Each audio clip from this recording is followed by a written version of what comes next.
Do you ever wonder why certain movies are simply a disaster? Are they truly garbage?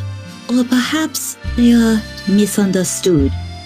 Welcome to the main course of cinematic catastrophe that is Le Crap with your gourmet Chef Bri and Chef Gio.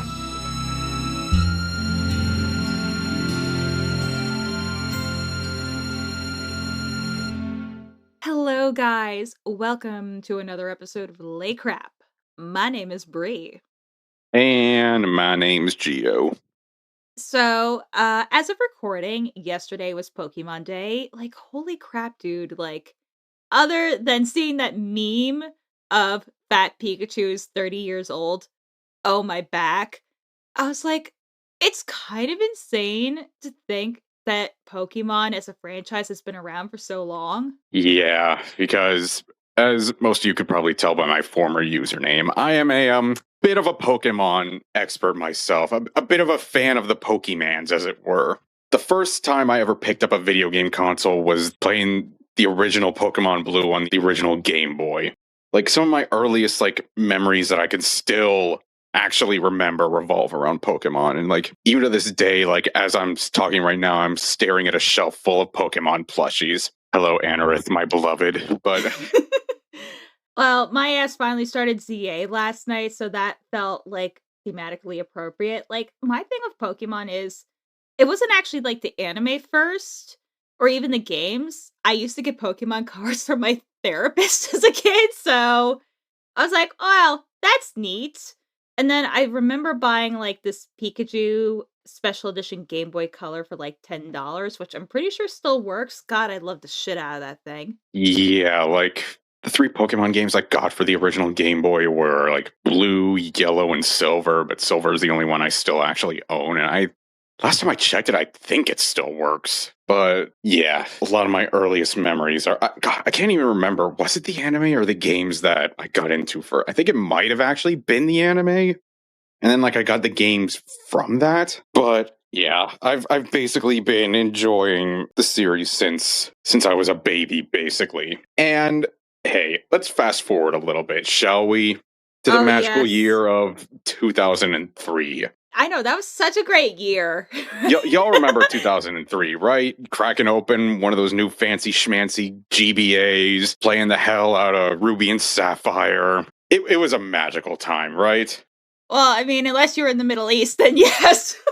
I have two specific memories from the year 2003. It's Pokemon Ruby and Sapphire, and sitting my ass in the theater with my mom and watching Dr. Seuss's The Cat in the Hat. Oh, y'all thought we were going to talk about Pokemon the first movie, huh? No. You don't know us, bitch. Tricked ya. No.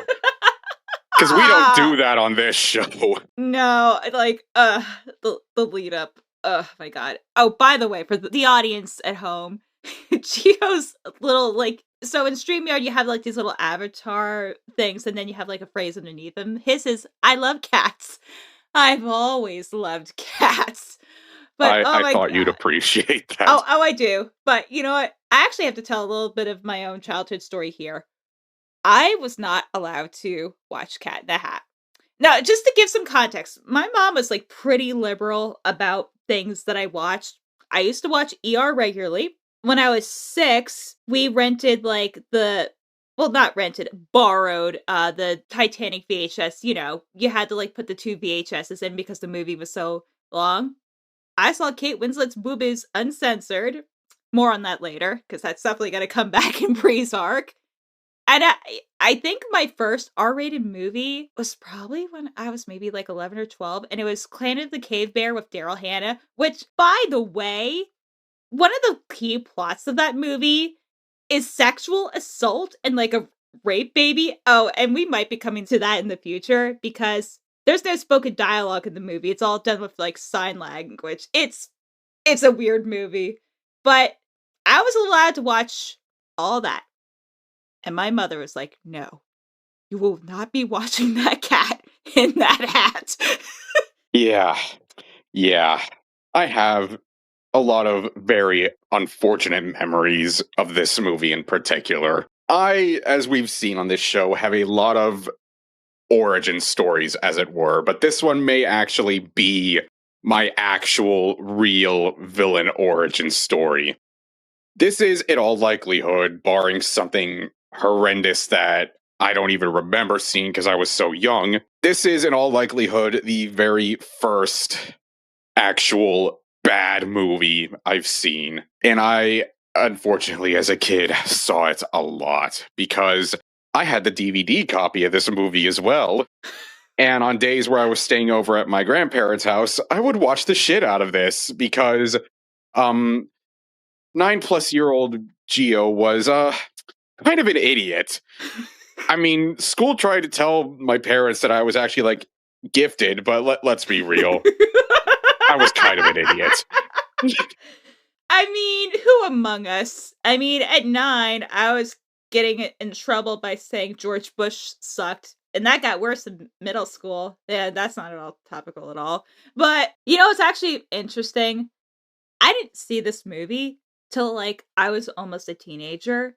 I think it was probably, like, 6th or 7th grade.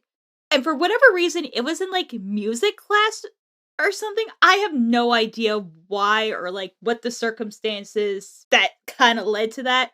But all I know there is a song in this movie. Oh, yeah. We'll get to the song eventually. But all I remember is I saw that giant, like, CRT roll in, and they said something on the lines of, "We're watching Cat in the Hat," and I remember thinking, like, "Oh, my mom doesn't want me to watch this movie. Like, maybe I should step out," but I'm like, I mean, how bad can it be? Yes, that pause is intentional. Yeah.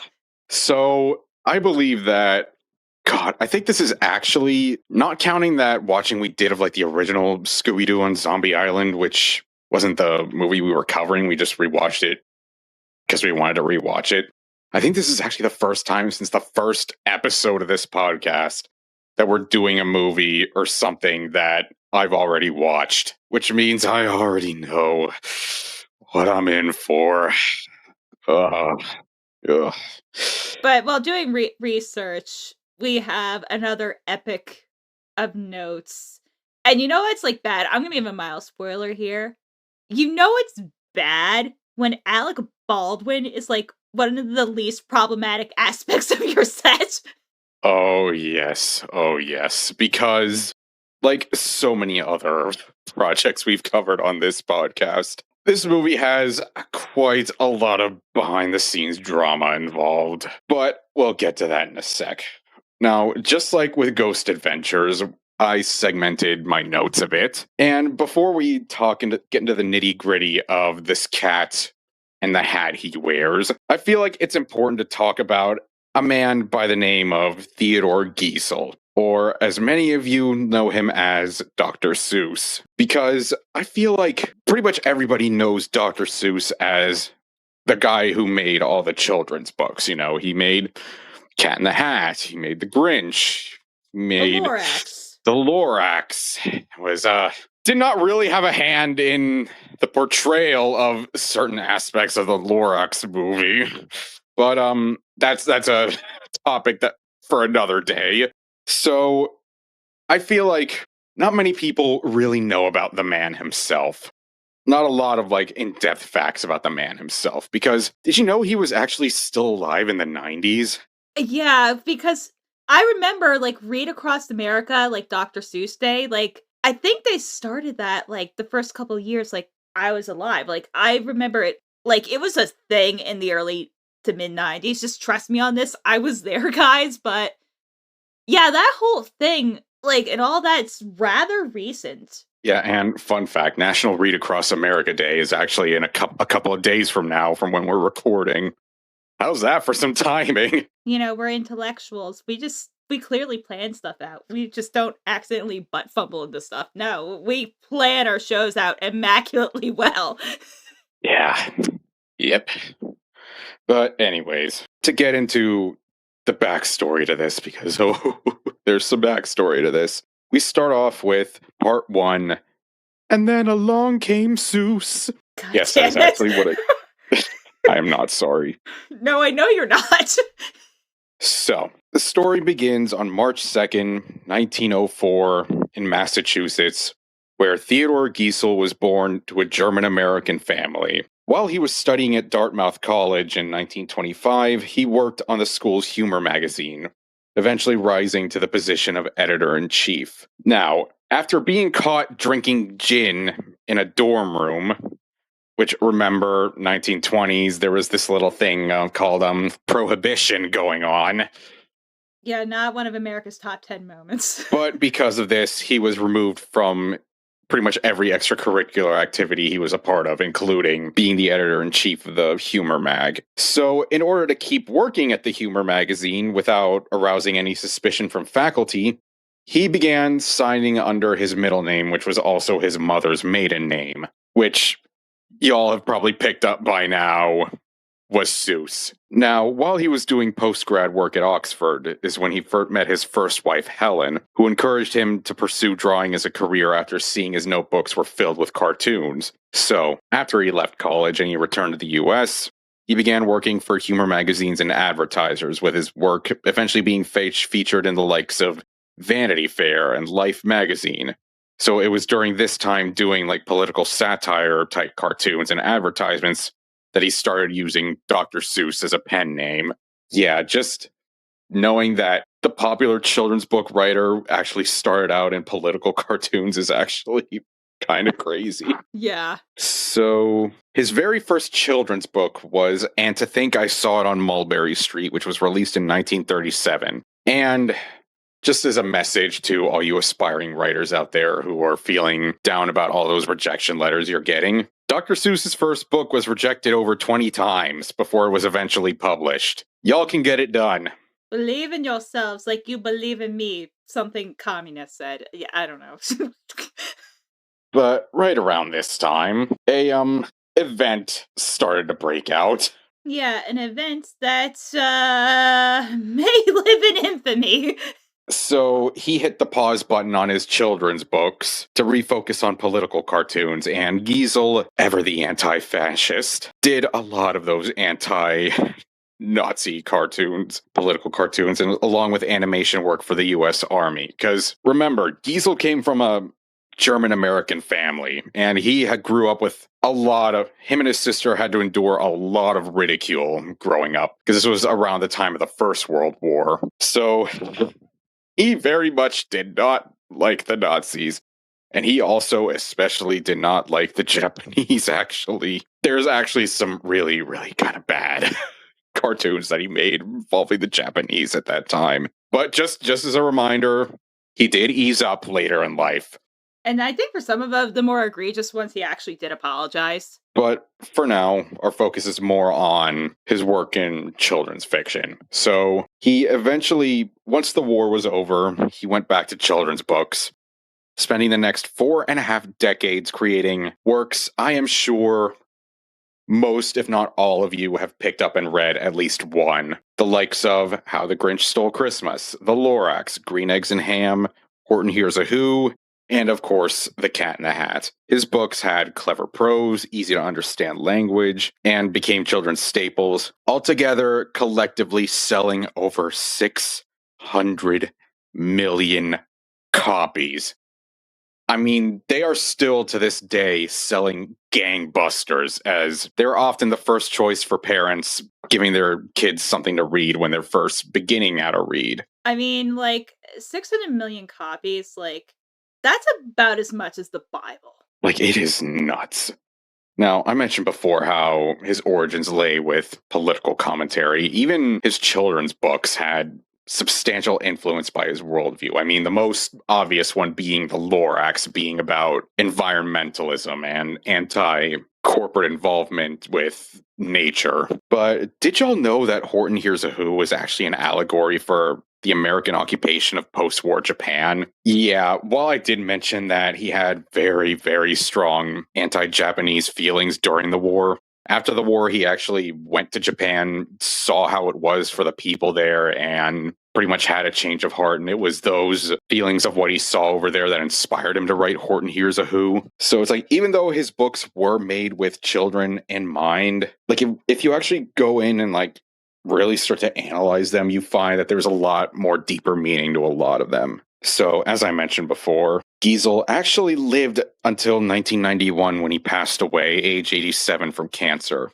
His birthday, as we mentioned before, was March 2nd, became National Read Across America Day. Many literary awards and institutions were named in his honor. And after he passed away, his second wife, Audrey, oversaw his estate until her death in 2018. So we talked about the man. Let's talk about, amongst his very famous works, arguably his most famous, Part 2, The Tale of a Cat. So in 1954, there was a study published in Life magazine that suggested that children didn't want to learn to read because they found their traditional primers that they were given boring. Now, what were primers? Well, they were simple, easy to read, basically kind of picture books that were given to kids to try to teach them like basic grammar and like language and stuff like that. But a study in the magazine found that kids found these kinds of primers boring and they didn't want to learn from them. So in response, William Spalding, who was an old acquaintance of Giesel who worked for textbook publisher Houghton Mifflin, presented him with a list of 348 words he felt kids should recognize. Told Giesel to cut it down to 250 and write a book using only those words. Now, as the story goes,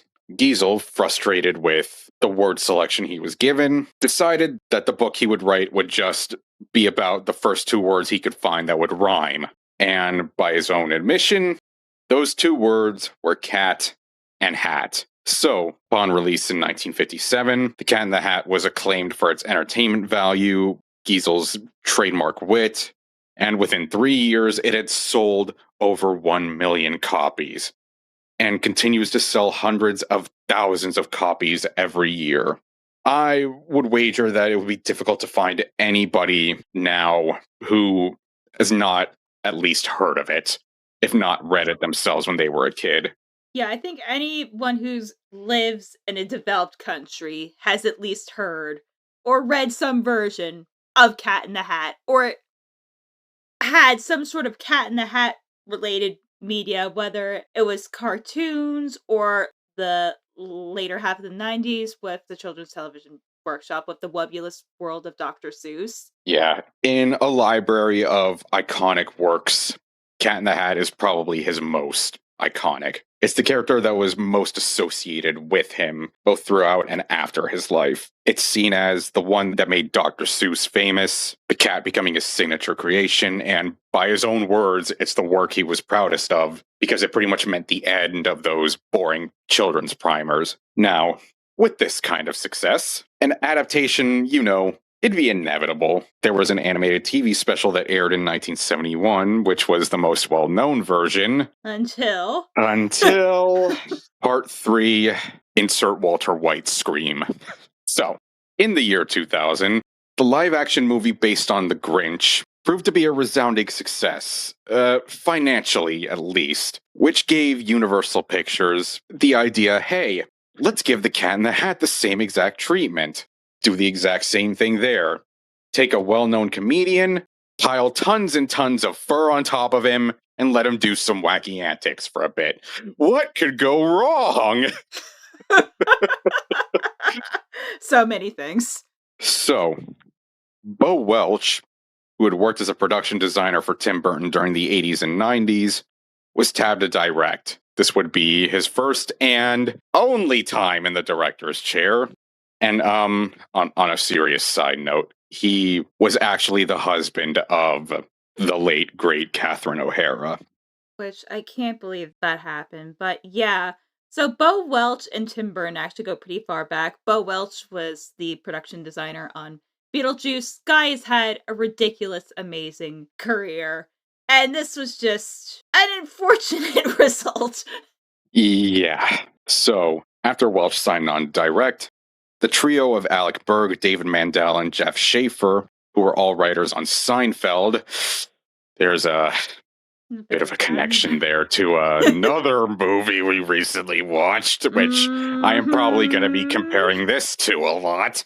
But they wrote the screenplay, which they initially pitched, as a child-friendly version of Ferris Bueller's Day Off, which I would argue the final product is, not Not exactly that. what you would call child-friendly. So, for the role of the titular cat, the first option they were given was Tim Allen.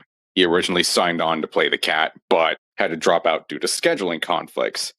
They considered a wide variety of actors and comedians who were popular at the time, amongst them being Will Ferrell, Robin Williams, David Spade, Jerry Seinfeld, Martin Short, Dana Carvey, and the one I find most amusing, Billy Bob Thornton. Just You know what? At least if Billy Bob Thornton was in this movie would have made more sense. the moment I read that, I just kept thinking of his performance in Bad Santa, which I know I've brought up Bad Santa a bit, but I just love that movie so much. But a lot of people were considered for the role, but the role eventually went to Mike Myers, who just a couple of years earlier had a bit of a breakthrough voice role starring as, I don't know, this green ogre guy. I don't know. I don't know. The world rolled on, I guess. You know, the execs who greenlit this Cat in the Hat movie weren't exactly the sharpest tools in the shed. Oh, no. Now, so one of my favorite parts of these reviews, production drama. Yay! Do a little golf clap.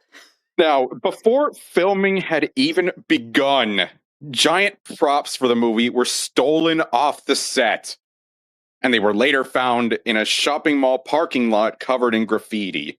Well, some sources kind of can't really get into agreement whether it was found in the parking lot or in the dumpster. Honestly, I would believe either one. But yes, they were found near a shopping mall covered in graffiti. And as Bri alluded to earlier, Myers was apparently not the easiest guy to work with.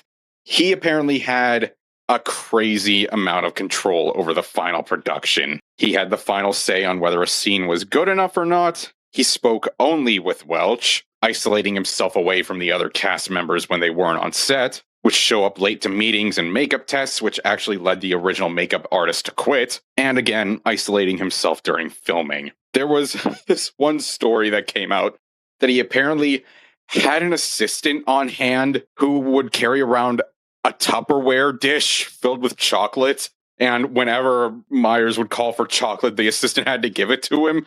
Jesus fucking Christ. And as we had mentioned before, Alec Baldwin was also in this, along with a young Dakota Fanning. Now, contrary to what had happened with The Grinch a couple years earlier, the final product didn't really do so hot at the box office. It did not become a cult favorite. It made back its budget, but not much else. Made $134 million against a $109 million budget, and it was absolutely shredded by critics for its crude, borderline inappropriate humor, and the cat's unsettling appearance. Yeah, the word nightmare fuel gets tossed around a lot, especially in regards with this movie, and yeah, I'd call it accurate. Yeah. I mean, not just the cat. We have other horrors, and not in like a whimsical, like Tim Burton way. No. Yeah, this is such an ugly looking movie, I can tell you that for free. Now, apparently, also during filming, there was smog in the sky in the area during the time of filming, so they had to digitally replace the sky. And when I tell you that this movie has some of the most garish, like, blinding colors and ugh.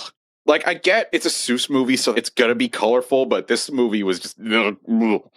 Now, one of the people who was not very fond of this movie was Audrey Giesel. She hated this movie and canceled other live-action adaptations of her husband's work, and from then on had a much more involved role in subsequent adaptations, most of all with the Lorax. So, in all likelihood, it was her that was the most responsible for the alpha Tumblr sexy man. And you know what? For that, she deserves a plaque. Like, she deserves to be memorialized in the halls of the internet. Oh, yes. Oh, yes. Now, as for the Cat in the Hat itself, it wouldn't be adapted again. There were attempts to do so at Illumination, but it would not be adapted again until the WB animation adaptation that's slated to come out later this year. Which, by the way, also does not look great, in my opinion. Phil Hader, I love you. I'm not having good vibes about this movie. Neither am I. Now, for this viewing, since I know what I'm getting into, I decided to do something a little bit different. Something that, in hindsight, I wish I had done with North. In that, I am going to be keeping a running tally of every naughty, adult, inappropriate joke that the Cat in the Hat movie has to offer. Because believe you me, there is a lot. That's actually interesting. I'll see if I can keep up. Oh, you know what? I should do a counter, too, just to kind of keep things spicy. Mark every time we see, like, a Nightmare Fuel thing, because the only thing I remember Nightmare Fuel-wise was, like, the fish, the things, and then just Mike Myers in general. But I'm sure I'm missing something. Yeah, I know. I know of a few, dirty jokes already, so... maybe there was some more that went over Gio's head back in the day. And keep this in mind, also, I was also watching South Park at the time that this came out, so I knew about some dirty humor that maybe a 9-year-old boy shouldn't have known about. It can't be any worse than the one time, because I watched ER and my mom told me, so I knew what AIDS were, and I remember in choir, this actually might have been like a month before or after we were watching Cat in the Hat. Yeah, I made a kid cry because we were singing, like, Seasons of Love at, like, the choir recital, and this one kid thought it was a Happy New Year song. I was like, no, it's about people dying from AIDS. Oh, God. But, yeah, I think we need to just, dig into what this cat and his things have in store for us in their silly little box of tricks. Shall we? Yeah. They can stay, they'll be in good company with the animatronics over at the Zeus landing ride. Oh, God. Yeah, those animatronics have not aged well. Speaking of things that haven't aged well, as always, Gio and I are going to watch whatever thing we are torturing ourselves with Clockwork Orange style. This thing among things. Yeah, the thing that is about to happen. We'll play a trailer thing for you. Sorry in advance. And then we'll give you our thoughts when we come back. Oh, God. Somewhere over the horizon, in a place unlike any other.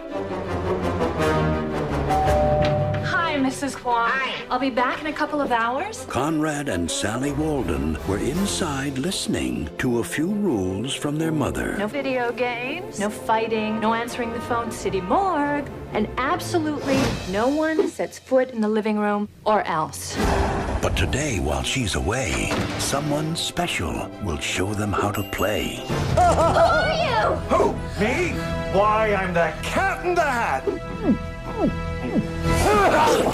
Hairball. Phenometer? That measures how fun you are. You guys are both out of whack. You're a control freak and you're a rule breaker. So what do we do? Mom says we're not allowed in the living room. Come on, kids, you know you want to. Stop this right now! The fish is talking. But is he saying anything? No, not really. Wicked cool. Let the 12-year-old drive! Oh, yeah! This is awesome! Get ready to experience the ultimate game of cat and house. The mother of all messes. Mike Myers. You need to clean this mess up. I'll try! You don't try, you do. Yes, ma'am.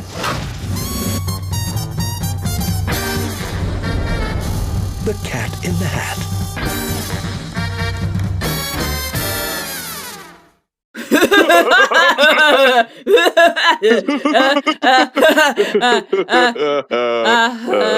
Fuck this movie. Fuck it hard. Oh my God. Oh, by the way, if you're wondering why we're laughing like psychopaths, that was us trying to do a really shitty Mike Myers as a cat impression. God, I hate that fucking stupid laugh. God, this movie was insufferable. Oh my god. This was just the most annoying sit through you could ever experience. It's. I think I might actually hate this movie more now than I did when I was younger. I was just about to say it. Look, I'm not one of those people, like, I don't really have that many villain origin stories. Like, I've had movies that I've hated, like, after the fact, like, much later movies that I've been like, I don't know. That was kind of bad. I didn't really care for it. But never, like, a moment where I, like, left a theater or, like, a viewing experience angry. But even then, I remember at school going, and maybe it's because I was basically a teenager at that point, I was like, this kind of fucking sucks. But oh my god, it is so much worse than I remember. Yeah, no, same. Like, I remember a few scenes over the years that just got stuck in my head for how awful they were. Like, just the crude humor. But oh my god, seeing it again all these years later, oh my dear lord. Just, it is so much worse. And I know you all are curious. Gio, you mentioned a naughty joke counter at the beginning. How many did you end up with? So, for this, I counted naughty jokes as, crude, dirty, gross humor, or just otherwise jokes that no 5-year-old kid would ever understand. And it came in at a healthy, even 50. And for my nightmare fuel thing, I actually kind of lost count, but I think I ended at like 30. So to say this movie is an unmitigated disaster would be an understatement. It is 110% just. I think the way I put it during our viewing was that this was a louder, more crude, more obnoxious version of North. Everything about this movie was like loud and obnoxious. You know what this feels like?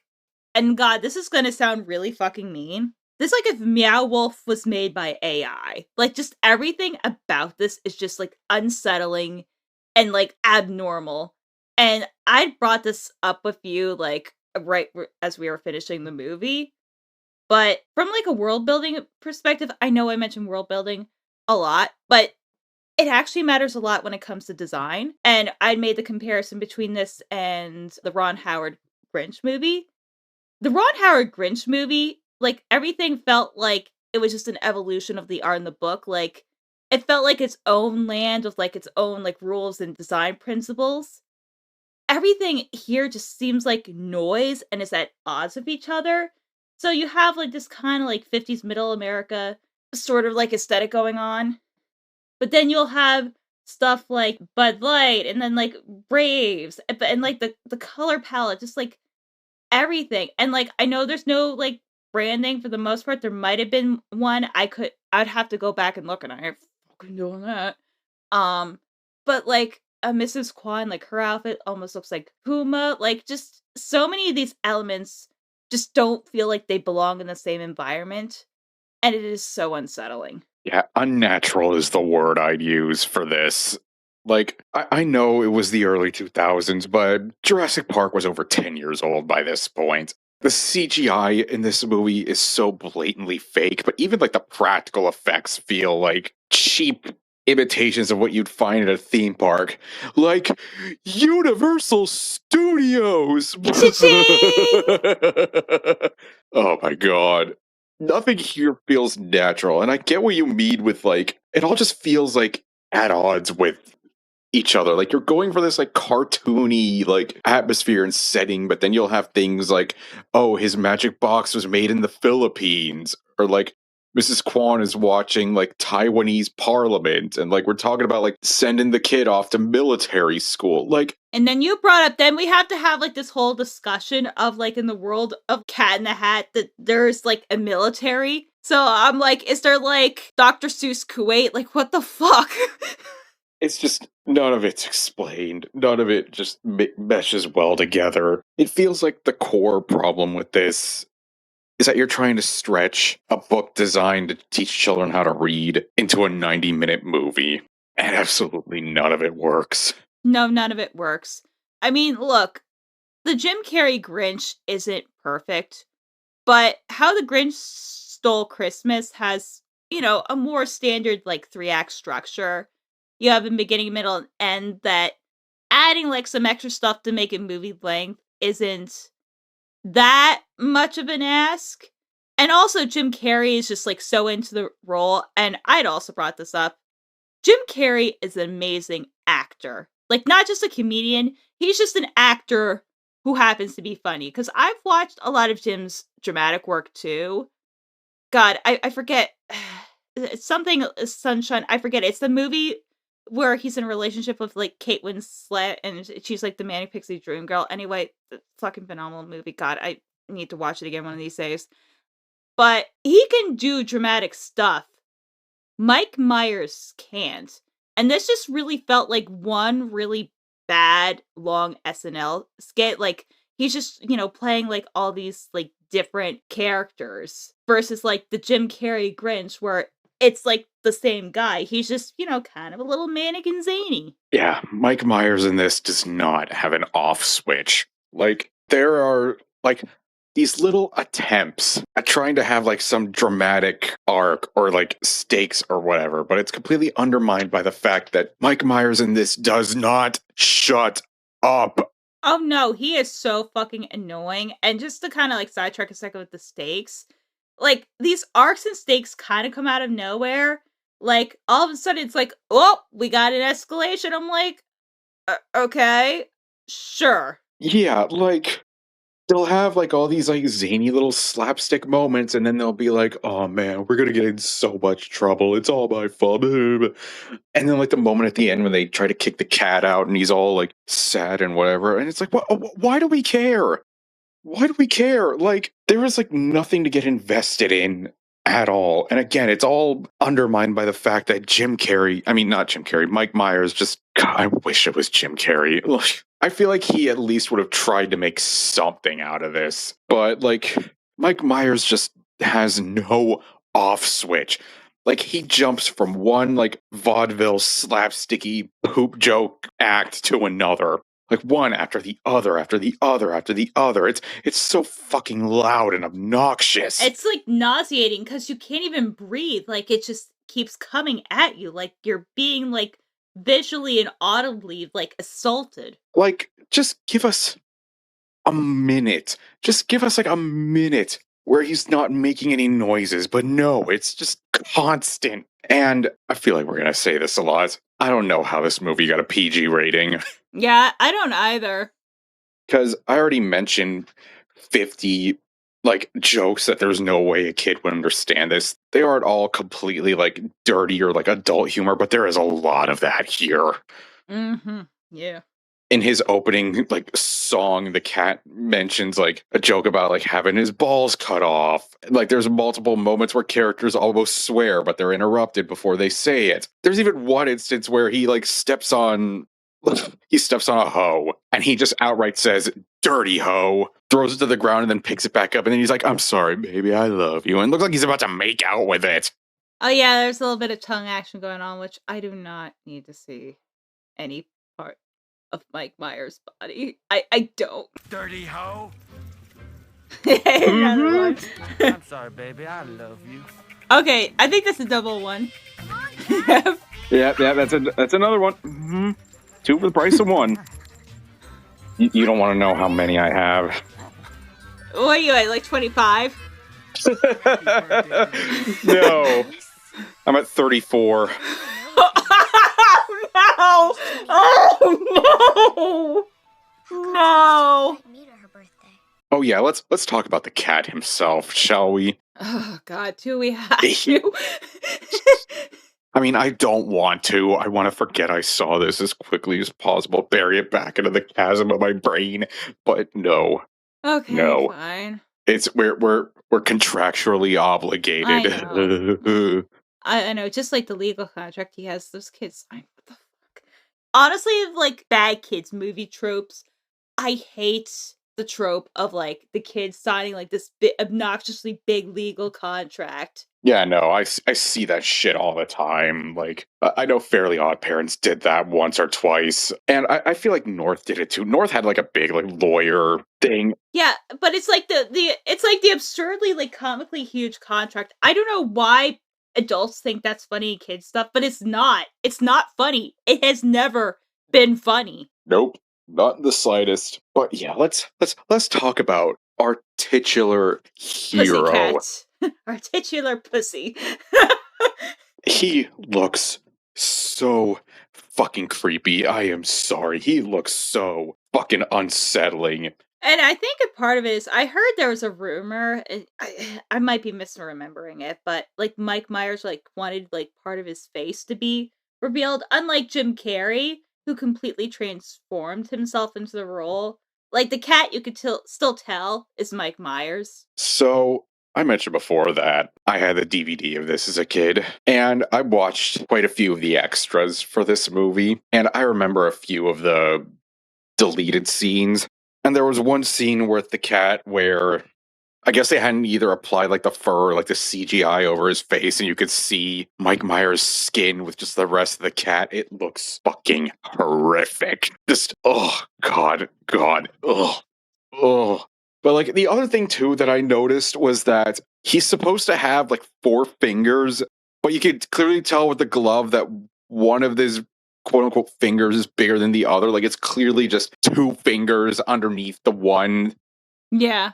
I don't think I can describe the feelings it gives me, but they aren't good ones. The gloves, it reminds me of like a bad like Disney World costume. And it would be bad enough if they didn't draw attention to it. Like when he tries to give the kids a high five and realizes he has 4 fingers, and he's like, no, give me a high 4. Like it's already readily noticeable, but they just have to go and draw attention to it. Because that's funny.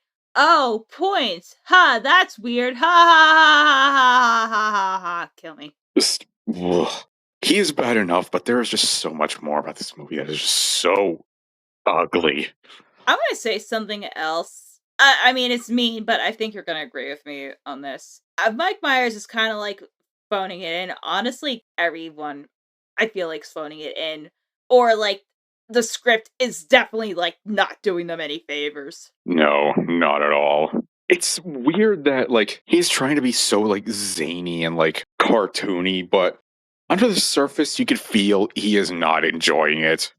Really nobody is, clearly. No, and like I pointed this out during our commentary, but for those who don't know, Sean Hayes, aka Jack from Will and Grace, he has a little bit of a double casting. He's the mom's boss, who's like a major like fucking hypochondriac, like to the point where it's, well, no, it actually is offensive. Like so much of this movie is offensive stereotypes, like Dorth, but that's besides the point. So he doubles as the boss and as the voice of the fish, but when he's the boss, he is trying so hard to like do a Jim Carrey impression, like just the over accentuation of the face. You know, where Jim Carrey is kind of like a mime and a magician in the way he can articulate his face.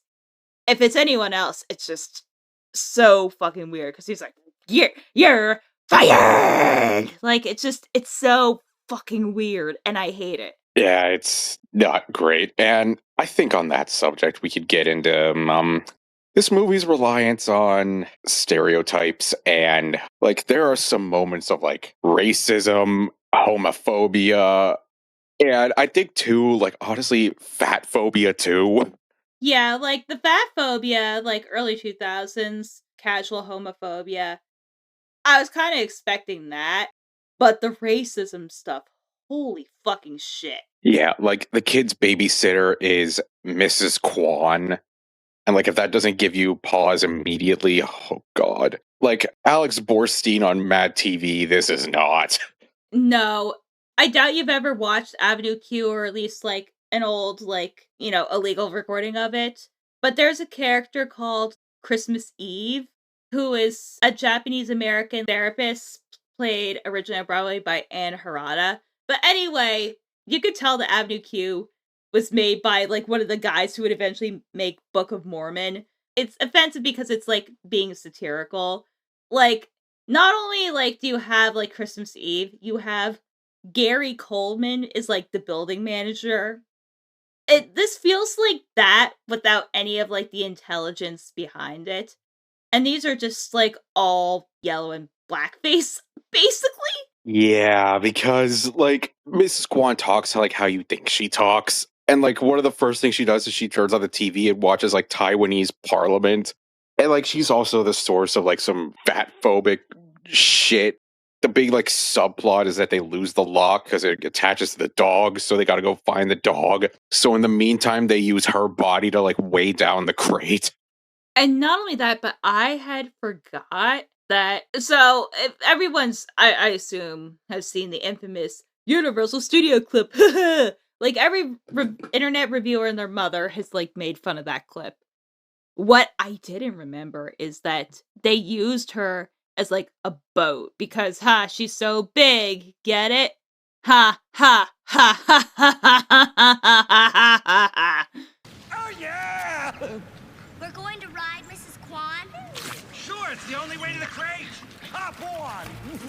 This is gonna be Oh god, I forgot this part. That it was her that they rode on. This is... something like that really burns my eye. Yep, there's another one. This is amazing! It's like a ride in an amusement park! You mean like at Universal Studios. I fucking hate that joke. I fucking hate this. God. Please exit the Kwan to your left. Have a nice day.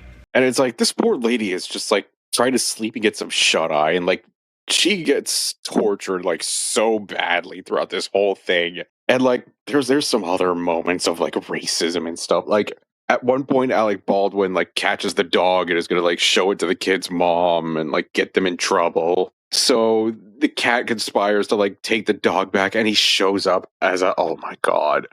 Oh my god. He shows up as a fucking Rastafarian, full getup, dreads, facial piercings, full-on hippie stereotype. It's so bad. Like, that is the one point in this movie that we paused. We'll say this, we didn't pause that much of this movie, because I think both of us just wanted to get it over with as quickly as possible. Mm-hmm, yeah.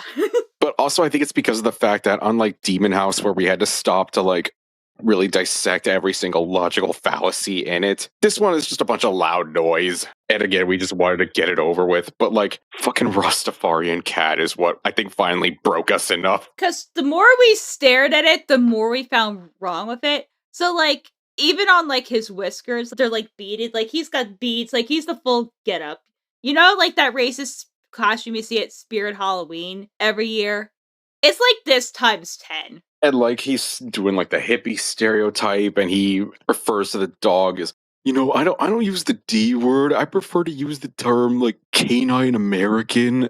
You know, aside from the fact that I guess we're just in America, like, legit just in America now, like, what child is gonna understand it? Like, I keep comparing this to North, and it suffers from a lot of the same problems of just being, like, so obnoxious and annoying and, like, offensive, and, like, the kids in this movie really do not act like kids, especially the girl. And also, can I say something else about Dakota Fanning's character? Like, her whole thing is that she's, like, supposed to be tight-ass and loosen up, but she, like, drops that shtick, like, after the first 15 minutes of the movie. Like, you would think, if the idea was for her to actually learn a lesson, that she would give, like, more pushback to her brother.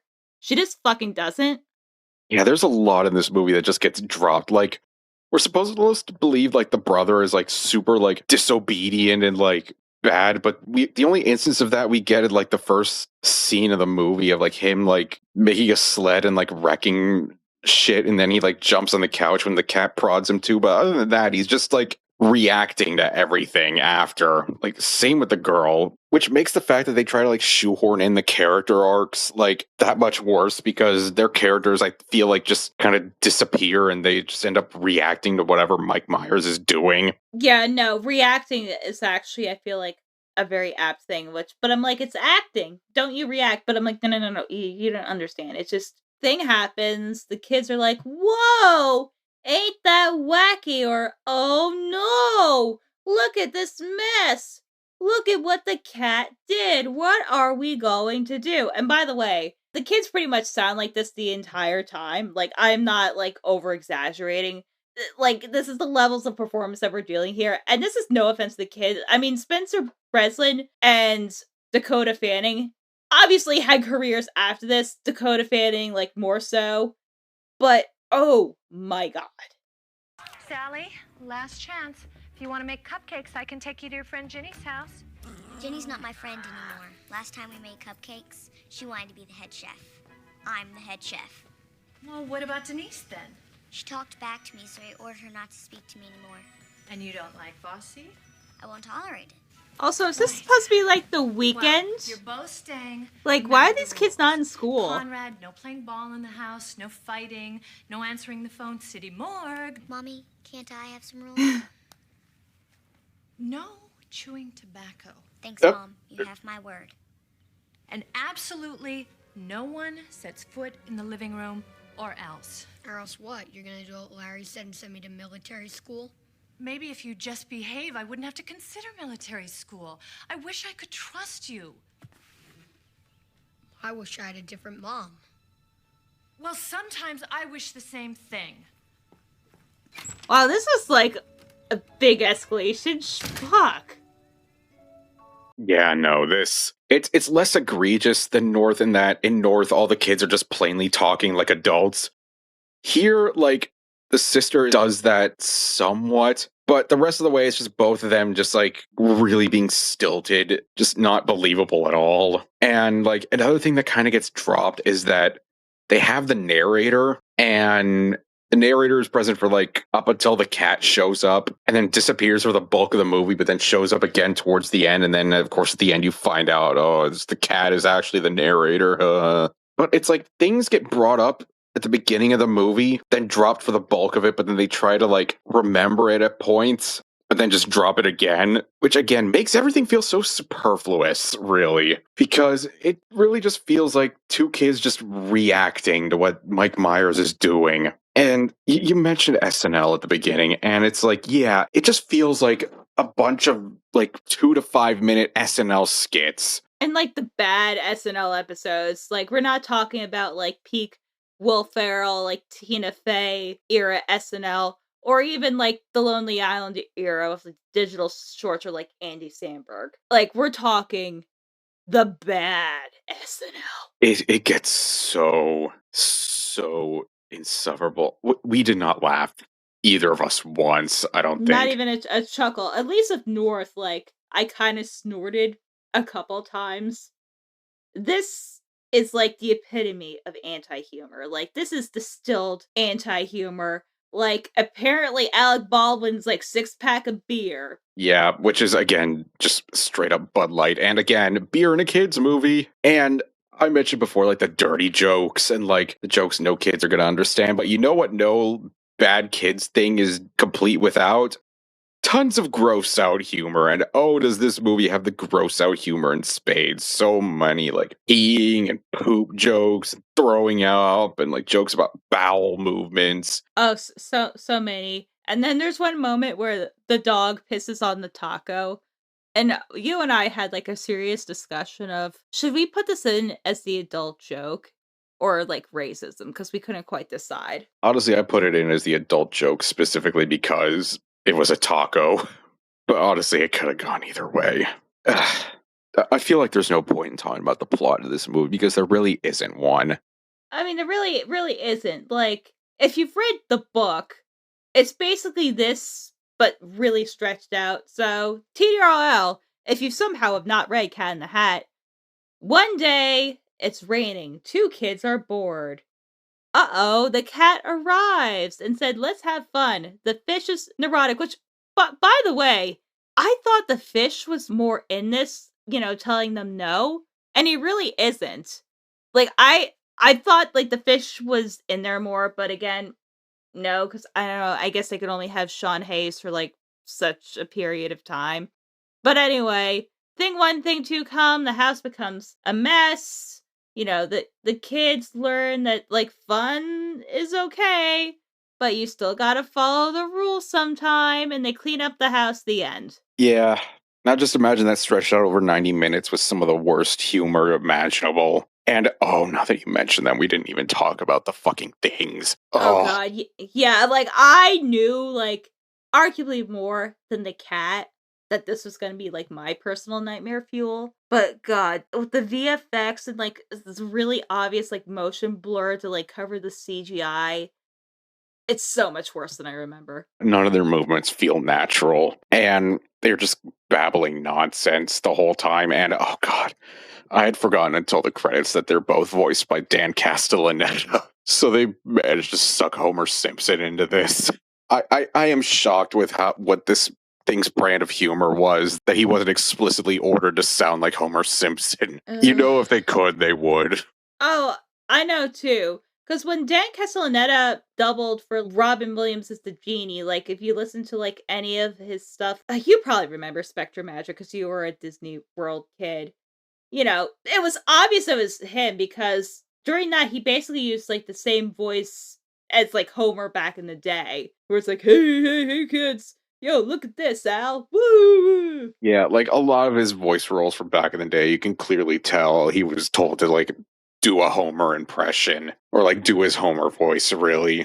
But here, they're just like, just saying random bullshit that doesn't make any sense. Like, yeah, I know that's the whole vibe of the things, but, like, it's still, and, like, their faces, oh god, their faces, oh god.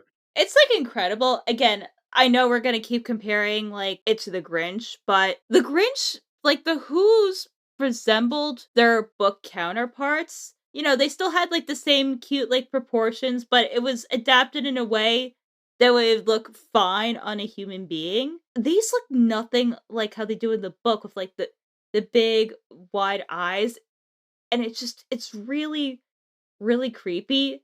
Like, honestly, not that it would have made it better, but low-key, they just should have been, like, all digital creatures.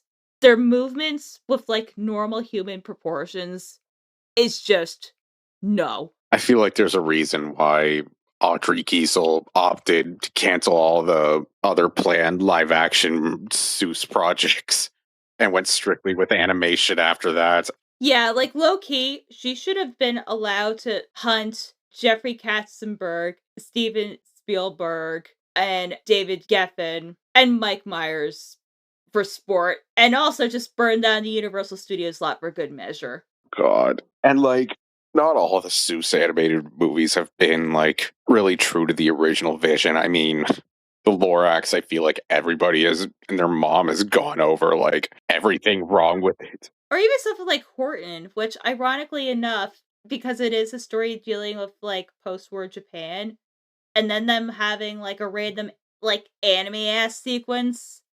Like, Jesus Christ, guys. Yeah, which makes, like, the racism in this movie feel, like, that much worse. Because, like, in addition to, like, all the, like, Japanese metaphors in Horton, like, there's some interpretations that people have that the cat in the original book was, like, a metaphor for black people. So just, like, seeing, like, the stereotypes here of, like, Asians and, like, yeah, the fucking Rastafari. It's like, oh my god. Like, Seuss in, like, his post-war years was so repentant about, like, his previous, like, racially driven opinions, and then to see, like, his most famous work butchered to the point where it's showing all these offensive stereotypes. It's like, what the fuck? You know what? I don't wish people dead, but I am so glad that Dr. Seuss was dead and did not have to watch this. You know, I was thinking it. I was like, I'm glad he didn't have to see this, at least. I'm sure wherever his soul is in the universe, he felt it, but he did not have to watch it. Like, if his widow was as upset as she was at seeing this, imagine how he would have felt. He was like, why did I do this? Like, really? My whole life and my work led to this? I would be having an existential crisis if it was me. And again, considering the fact that he said that the cat was the work he was most proud of, and then to see it, like, butchered in this manner, like, It is incredible that this movie cannot go 1 second without trying to tell a joke and none of them land. Like, these are, I know I said this before also with North, but these are the beginnings of jokes. And like, it's also one of those that thinks just stereotypes by themselves are funny. I don't know how many other ways we could say it sucks. It just does. It's just obnoxious, loud, in your face, constant color and noise. And it's, I had spent so long blinded by the fog of what I thought Jupiter Ascending was. Like, I thought that was the worst thing I had ever seen. And then we started this podcast, and not only did I see that it wasn't like as bad as I thought it was, but that there was other stuff out there that is just so much worse. Stuff like Return to Zombie Island or North or War of the Worlds 2025. Those are all like horrific abominations. But like, I got a lot of history with this one. Honestly, I think I could say I hate this movie more than any other I've ever watched. I hate this too. Like, is this the worst thing I've personally watched? No. Honestly, like, there's been better movies that I've watched that I've like disliked more. But here's the reason why this movie is probably in like the bottom tier of like movies that I would be perfectly happy to never watch again, is that it twists something beyond recognition. It takes just such a simple concept and premise and doesn't really elevate the material. In fact, what it does is it literally drives down the maturity of it. Like, this is just so immature, so amateurish. Like, just everything about this just completely misunderstands Theodore Geisel's work. And just everything about this. Like, this is a movie for people who hate children. And they have to have something to watch with their kids. Because I don't understand, like, how any kid, like, above the age of 9 would enjoy this. Like, it's loud, it's obnoxious. And like, what have we really gained from there? Just like some half-hearted 11th hour like story arcs. Like you said earlier, it's just random thing happens and just nothing in this movie connects. Like, not even the story arcs. Like, we have the whole thing with the mom and we just drop things. Like, there's just no continuity to like anything that's happening in this movie. So then, like, what are you left with? Just a bunch of noise and not funny jokes. I will say that I can count the number of times in my life where I left the movie theater upset on one hand. One of those times was Batman v Superman.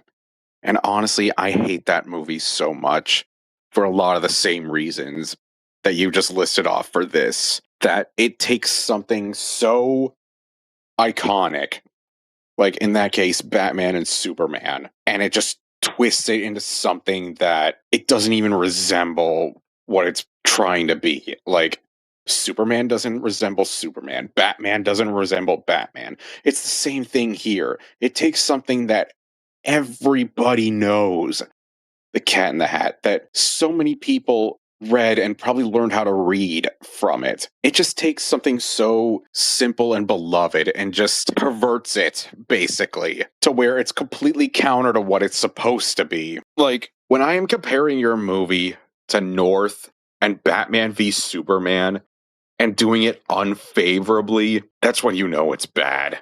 The only good thing I could say about this movie is that it was mercifully short. Like, I think it was only like not even 90 minutes, I think. Yeah, I would say with credits it was like 85 minutes. Which, the fact that they even stretched it out to that feels sinful. Yeah, you know what? That's the perfect word. Sinful. Like, everything about this feels like a crime. Like, obviously it's a crime against taste, but the other thing is, it is a crime to children's intelligence that you think, I mean, yeah, maybe every once in a while you just watch a dumb movie like haha poo-poo jokes, but it just treats its child audience that obviously, it was designed to do, because I'm sure the casting of like Mike Myers, like, obviously they were trying to appeal to like kids who really like Shrek and everything, but it just, honestly, this is like Coco Melon for millennials. Like, This is just like jangly keys like, oh, hey, you like people getting like poop and farts and mix on you? Let me just jingle the keys in front of you. Oh, you like, guys getting hit in the crotch and making weird stuff. Oh, it's so annoying. And it treats kids like they're fucking idiots. And there's a reason when I watched this, again, yes, I was probably not the target demographic by the time I watched this. Why I disliked it even then is because I felt like I was being talked down to. And kids should never be talked down to. No, I feel like that's what so many kids programs nowadays especially get wrong, is that there is a way to convey a more mature story to a younger audience. Look at something like Avatar The Last Airbender, or something like Samurai Jack, or even for like little kids, Bluey. Yeah, and like you look at like the early 2000s and what like Nickelodeon and Cartoon Network had on TV at the time. Those shows all had smarter humor and could have that kind of like more mature adult jokes that, the parents could understand. I mean, look at something like SpongeBob. That was full of that kind of humor, but they did it in a smart way that didn't treat their child audience like they were brainless, that all they needed to do was just flash some shiny colors on the screen and keep them occupied for a bit. Like, that's what it feels like so much of culture nowadays geared towards children is trying to do, is just keep them occupied for a bit. I mean, we talk about like the freaking iPad babies, and it's the same thing. It's basically telling the thing on the screen, raise our kids for us, because we can't deal with them. And I'm like, well, baby, you should have had a vasectomy. You know what I'm starting to think? I'm starting to think we do need to find an origin story for you, because I feel like a good number of the things we've watched so far have been my origin stories. Well, I have a more positive origin story. I texted you about this, and this is one that I feel like's been on my bucket list for a while. Because this is the movie that explains so much to why I became the woman that I am today. The Barney movie, where there's the gay space koala named Twinkin. It feels like this year especially, so far, we've done a bunch of stuff that's like personally offensive to me. I mean, between this and Mermaids and the Ghost Adventures movie. But like, this was the direct opposite of Jupiter Ascending on rewatch, because I thought Jupiter Ascending was the worst thing ever, and then on rewatch, it was like, all right, it's not as bad as I remember it. I mean, it's just kind of fine. I mean, basically, Jupiter Ascending's biggest crime to me is that it was overly ambitious and just the execution was just not there. But like, compare it to this was 110% worse than I remember it being. Like, even the stuff like the Paris Hilton cameo, like, yeah, it's 2003, but she was in it, like, a lot less than I thought. But you know what the crazy thing is that this is probably not the most horrific thing that, like, happened to her, like, within that 10-year period. Yeah, no, probably not even in the top 5, if we're being honest. It's like, why even bother with that cameo then? Because she appears in here for all of, like, 10 seconds. It's like, why even bother? Right, and it's like, the only people that would get it would be people who watch reality TV or, like, gay men. Like, I don't know what child would casually just know who Paris Hilton was at that time. This...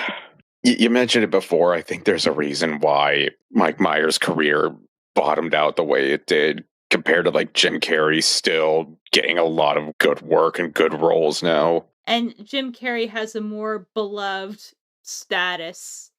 Because you see him go, like, viral, like, every couple of months of, like, you'll see a clip of him on, like, some random talk show in, like, the 80s, or, like, clips from In Living Color. And I mean, like, he played Eggman and in the Sonic movies, so that alone gets him hero status, at least with Sonic fans.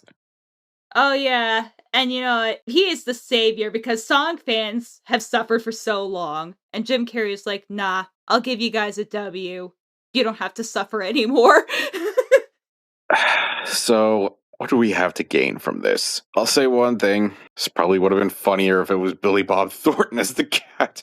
God, I wish it was that. I mean, at least half the stuff would have made sense. I mean, but I feel like the crux of this movie, like why it fails, I mean, everyone basically sucks in this movie, but you could so tell that Mike Myers is phoning it in. If they had just one person with maybe like 5% of charisma, this movie wouldn't have been great, but it would have been like not as insufferable. Yeah, no, agreed. Like, any of those other actors that I named at the beginning probably would have given it at least a little bit more energy. And you know what? Tim Allen honestly made the right call choosing to do the Santa Claus 2 over this. Yeah, agreed. God almighty. Well, I think it's time to send this cat up to a farm upstate. Gio, where can everyone find you? Oh, Jesus. All right, so you can find me on Blue Sky at captainstarbolt.bsky.social. I am going to be talking about things other than Cat in the Hat 2003. I assure you I'm going to be talking about other things than that.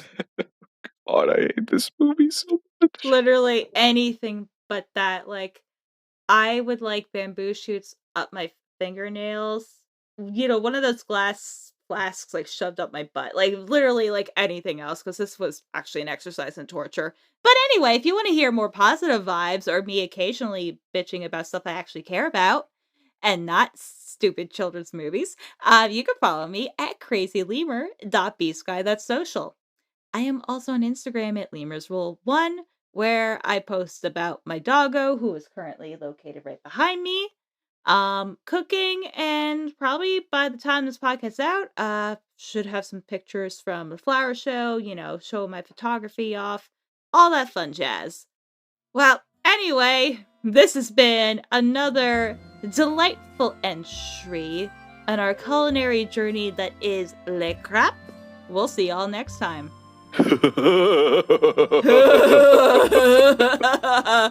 I never want to watch this movie again. Yeah, no, fuck it. Can we